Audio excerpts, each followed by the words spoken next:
As an osteopath working in London, over the years I've treated hundreds of people either before, during or after the London Marathon, and consistently there's three different areas that cause problems.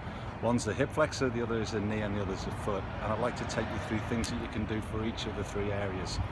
Starting with the hip flexor. The hip flexor is the muscle between our hip and our knee.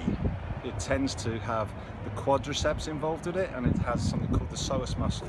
And if you look at how the body's designed, we were originally designed to be vertical, but when we sit, the hip flexor comes up and will naturally shorten. As you're training for the endurance event, your quads and your hip flexor will shorten even more. Most of us tend to train harder using the quads at the front of the body than the gluteals at the back. So it's important that you both stretch the quads out and stretch the hamstrings out every morning and every night. It's a way that you can prevent the hip flexors getting tighter and tighter.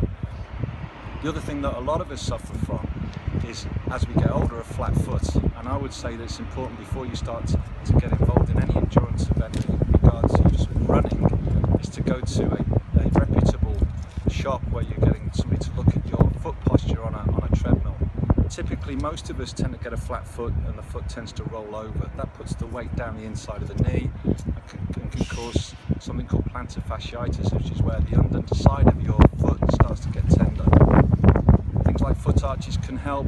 Doing toe curls, so picking up a coin and putting it into a little glass at night, can help build up the arch again. Putting ice on any tender areas of the foot. But above all, go and get your foot checked. If you've got old trainers, consider getting new ones. The last one is your patellar tendonitis. This is the inflammation in the eyes of the knee. What happens is, as we run more and more and more, we tend to get inflammation in that area as we're overusing it. Ice onto that area and stretching the quads are two things that can help.